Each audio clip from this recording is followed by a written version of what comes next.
Some viewers may find the following video disturbing. Viewer discretion is advised.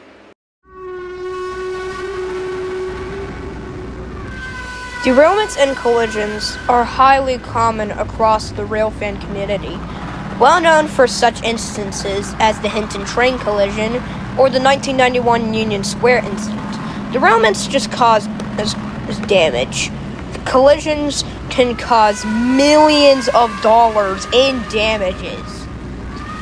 But also, another causing can be a runaway train. One fateful day, one of the most tragic incidents in Point Lookout's history would happen in the small city of Freeport, as this will lead to one of the worst accidents in the Point Lookout system's history, along with the crash of 2002. This is the story of the Freeport derailment of 1995.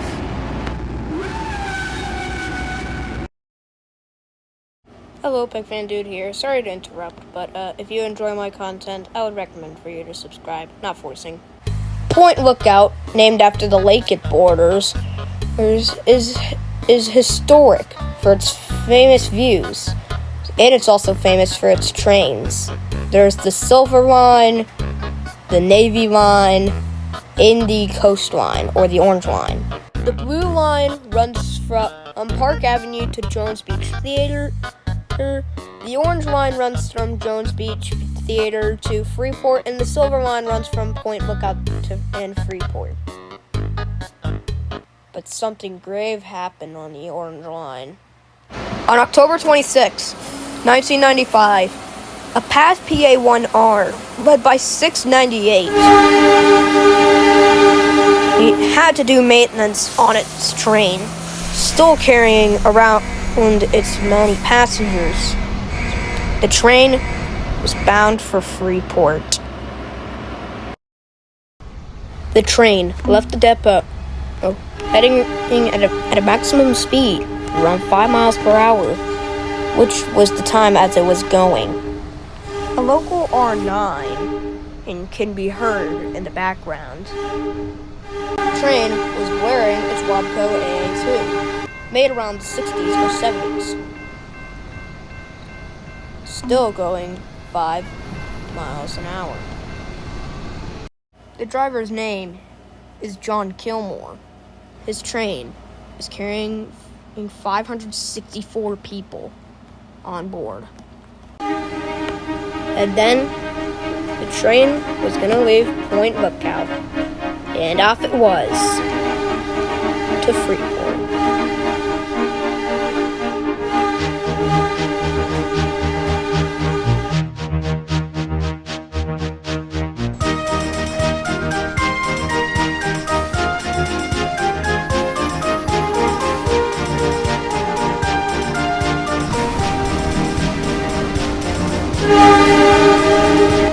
The driver noticed something off with 698, the head car. It was oddly speeding up.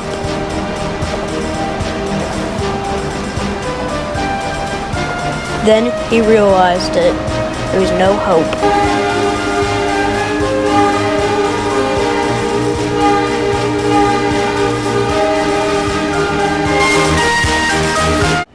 There was nothing that could stop the train from speeding up to its top speed of 65 miles an hour. It sprints over the Long Creek Bridge with the brakes screeching as smoke comes out from the bottom.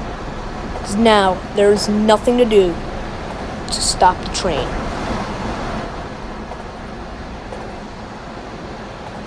Passengers didn't even know what was going on inside the cab. All they heard was just loud screaming and panting, like the world was about to end.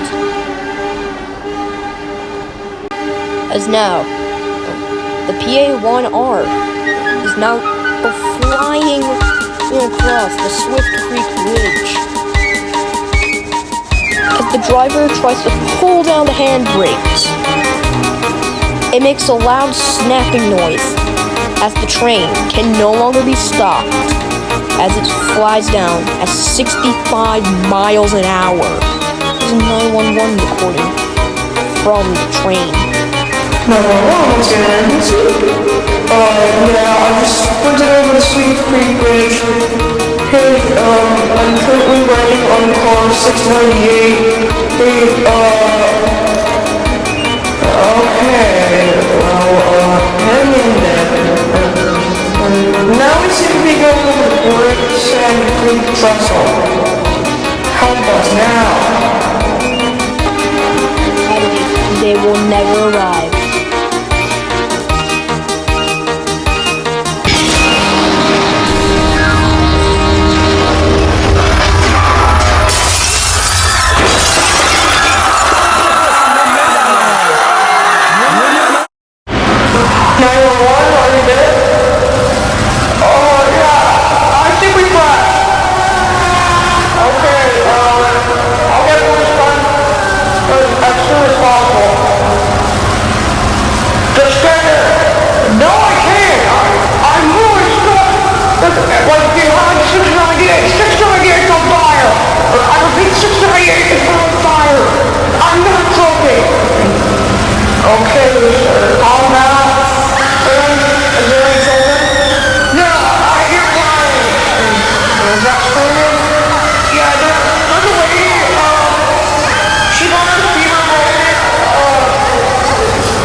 At 7:45 p.m., the train derails. And what you heard earlier was the disturbing final call of the train after the crash, as the train rammed through the buffer, causing it to derail at over 65 miles an hour. This is an also disturbing picture of the inside of car 698, which was set ablaze from the immense impact. A similar fire happened in 1985. It's with an R40 slant exploding at Nixon Park. Mainly due to gas in the heat of the lights, causing the thing to explode, causing its roof to collapse. That wreck killed 15 or 35 people.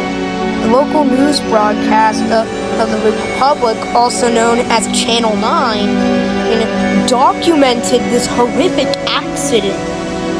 And two, as this crash was only a decade apart from the Nixon Park explosion.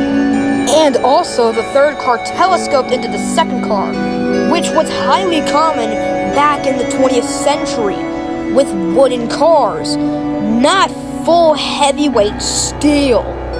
But sadly, 25 people would lose their lives in this horrific crash, all in the front car. 410 are brutally injured. There are no minor injuries.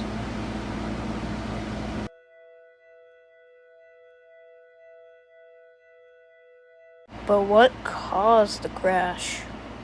An investigation launched by the NTSB, FRA, and the MTA, which owned the Point Lookout system because it was in Long Island, and had an investigation to check what caused the train to go to its top speed of 65 miles an hour.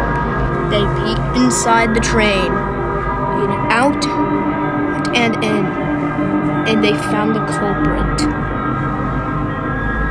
A broken brake shoe.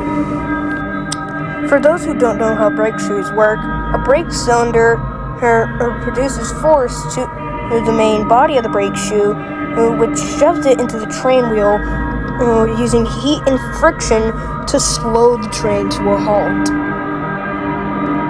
But over time, 698's brake shoe, and every single other brake shoe, and air stuff, has seemed to break. And 698's tried to stop the train, but it completely melted away, turning it to nothing but molten hot steel, which led to the crash in 698, ramming into an office building, spewing oil into a tree. Thankfully, no fire on the ground was started. They also found the driver that day, except he wasn't alive. They didn't find him for a whole 2 hours. They found him split in half. It's John Kilmore, sadly dead. The MTA was the first one to discover the broken brake shoe. They also found the St. Louis Car Company, the creator of the Path PA1R, guilty for 25 counts of manslaughter and 410 counts of reckless endangerment. And they were also found guilty of the broken cab of car 698, the car that caused the runaway. And the scummiest part about this is that the St. Louis Car Company was just like, whoa, that's crazy, man. I'm so sad that 25 people died. By the way, that crash costed around like $2.3 million. And they only got fined $3 million, which they could easily pay. Jeez, how much I hate corporations. They suck. In the end, what little remained of 698 in the second car, which is unnumbered, have been scrapped. The rest of the cars have been put back into service. It's been 31 years since the accident, and yet we still haven't learned our lesson.